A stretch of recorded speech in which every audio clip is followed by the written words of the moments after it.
everybody. Hope you're all staying happy and healthy these days. Got some nice, fun Easter cookie techniques to show you today, and if you get some time this week, you might want to make these with the kids.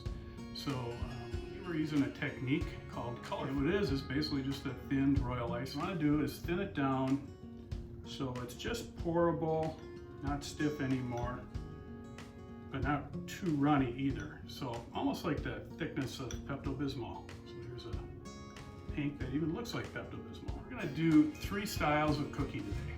We're gonna do what I call the tracing method and the swirl method, and then for all you old hippies out there, we're gonna do the tie-dye method.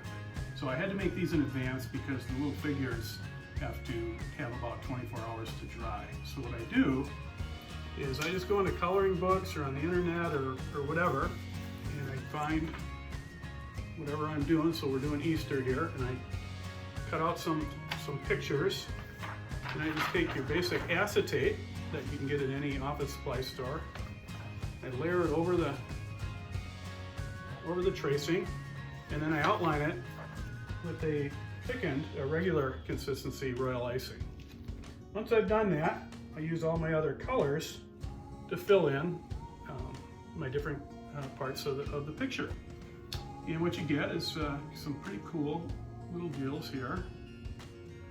Show you. So these are my figures. I get them up there a little closer. And I'll put some actual photos on my Facebook page as well, so it'll be easier to see. But you get the idea. So the first cookie we're going to do, what I'm going to do is kind of a modified, simple version of the tracing technique. So a very simple Easter egg. I just simply took my Easter egg cutout and I traced without even, I just did this freehand. A couple of zigzags like you see on your typical Easter egg, decorated egg. Now what we do is we want to outline the cookie with our royal icing so we keep our thinned icing doesn't flow over the sides. And so I just start anywhere. I'm going to go around the outside.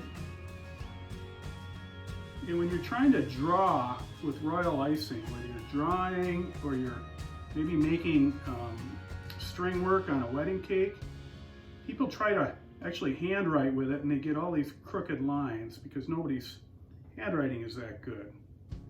So the way to get your straight, smooth lines is you lift your bag up about an inch above your cookie or your cake, and then you just let the icing fall out, and then as you go around. That's how you get pretty decent little lines, okay? All right, and then it's just a matter of what colors you want to use. So let's say we want one of our little stripes to be purple. So you don't need to fill every single little millimeter because it does kind of flow. That's what we call it, color flow. And then my borders. Remember, whenever you're using icing, thin or unthin, always make sure you're twisting that top of the bag or doing the diaper fold if you're using parchment bags. So that way when you're applying your pressure, your icing isn't coming out the top.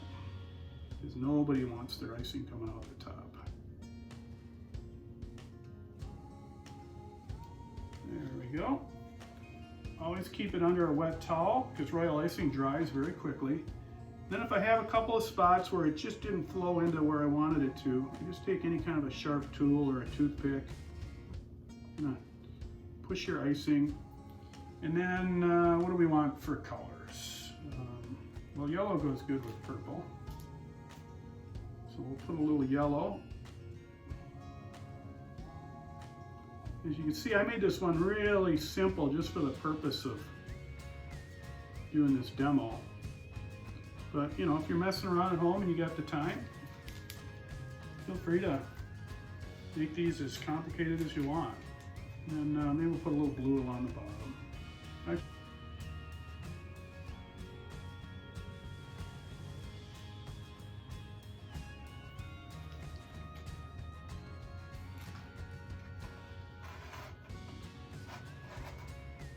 There you go. Very simple, very quick.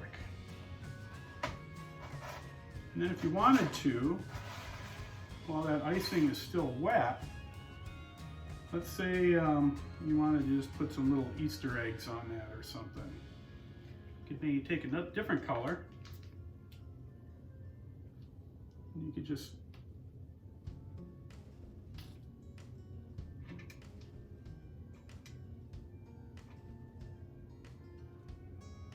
put little dots, and they'll just kind of incorporate right into that purple there. Now you got little dots all over your egg as well. So have fun with it, play with it. There's a lot of cool things you can do. All right, second technique we're going to do is our swirl technique. So I'm going to take 2 of my eggs and I'm going to outline them.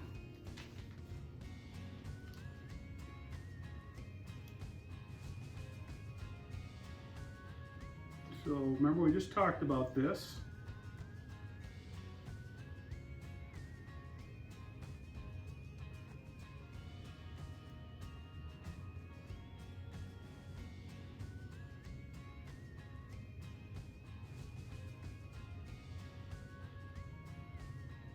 Once you get good at this, you can move this kind of thing along pretty quickly.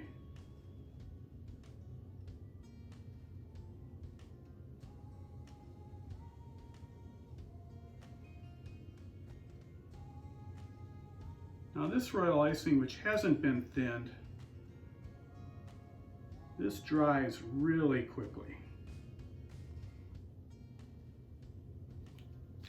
But we still want to give it a couple of minutes just to get hard, so that when we put our thinned icing in the middle there, it doesn't soak into there. So we'll let that dry for just a second, and then we'll do our third technique called the tie-dye. So we're going to take some of our, we're going to use white icing for a base on one of them, and then we'll use yellow on the other. So again, here's a nice batch of thinned white icing. Always, when you're stirring in your water and your food coloring, always use a spoon. Don't use a fork or a whip, because you just get too much air into it, and then you have all these air bubbles, and you don't want those once you pour that icing out. So, a little trick I got here: when you're filling a small bag with thinned icing, or this works well even with a regular buttercream. So just take a small glass, narrow glass of some sort. If I've got a larger bag, a tall narrow glass, just set it right in the glass like that. Especially when you're using this thinned icing, because you have to kind of hang onto your bag, and sometimes you have to use 2 hands. In this case, we'll be okay though. So I'm just pouring it in there. But this way, while I'm trying to control my bowl of icing, I don't have to worry about my bag falling over. And with this icing being so thin, you know, if you lay it down, it's just going to seep out. So, and make sure you really get that top. Take a plate. I'm going to take the rest of this thinned icing. Just going to pour it out onto my plate. It's going to be kind of my base. Okay. And then we're going to want to do, I don't know, let's do 3 colors. Let's do purple, yellow, and green. I think they go well together. So let's try that and see how it looks. You simply just take your colors and kind of shoot them all over your base.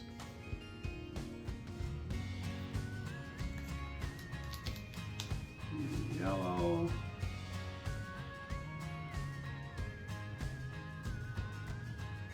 Get a lot of color, but you don't want to totally cover the white either. Yeah, we'll do some green. I do them in different directions if you want. Okay. And we just take a basic, one of our cookies that doesn't have any border or outline on it. You just drop it right on there. Let it sit for a second and then just twist.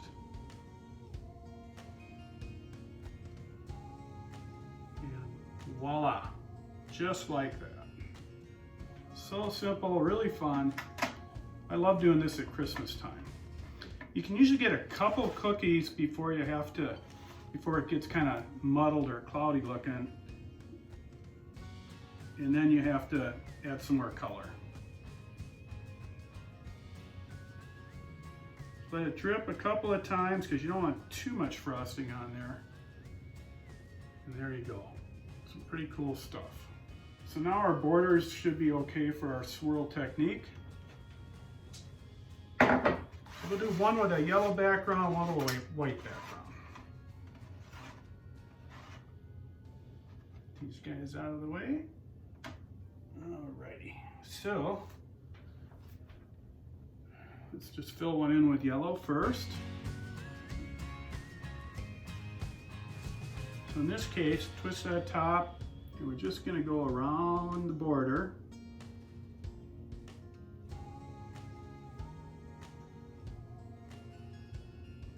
Try to do this, get as little icing in there as you can and still cover the surface, because you'll be adding some more for your swirls and you don't want it coming out over the border. So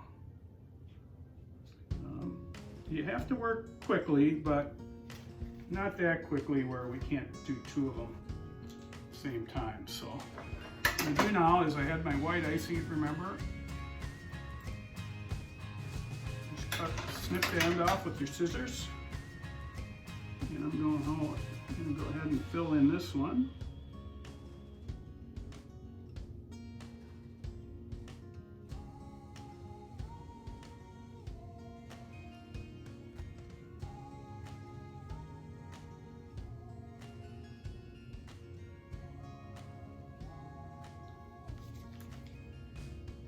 Like so. And then I'll just take my tool here and make sure I get. Again, if it doesn't flow perfectly into all the crevices, that's a good thing, because that means you didn't make it too thin. If you make it too thin, you know, it can bleed, it can soak into your cookies and make them soggy, all kinds of stuff. So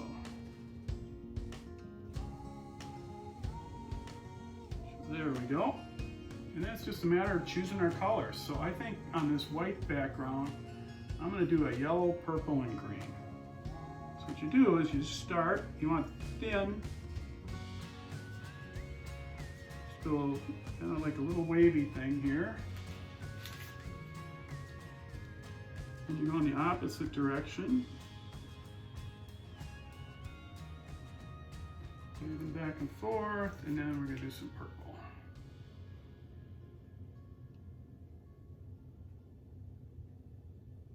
What you want is you don't want the lines overlapping each other. Okay, then I take my scratch tool here and use a toothpick or the back of a paintbrush. You simply put it in the top, pull.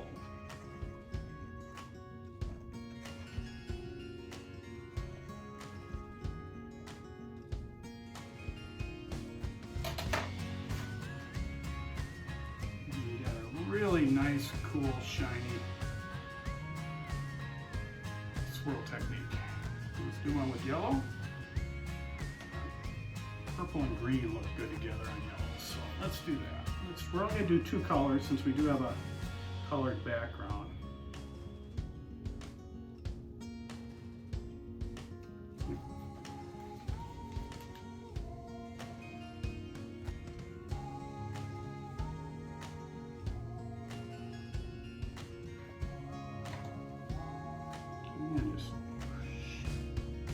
And you can do this swirl technique in any direction you want. You can go back and forth, you can go all of them down, you can do just about anything you want there. The sky's the limit. So there you go. We have three different techniques. None of them are all that hard. The tracing technique just takes some patience. So you got these guys are just made here. Tray of cookies I made a little earlier, so you can see how cool that looks on a tray. And then we've got our really cool little tracing technique cookies. So I know it's a little hard to see in a video, but if you go on my Facebook page, you'll also see some close-up photos of all these different techniques as well. And if you want more information, feel free to send me an email. It's on my Facebook page. Thanks so much, and have a really blessed, happy Easter. And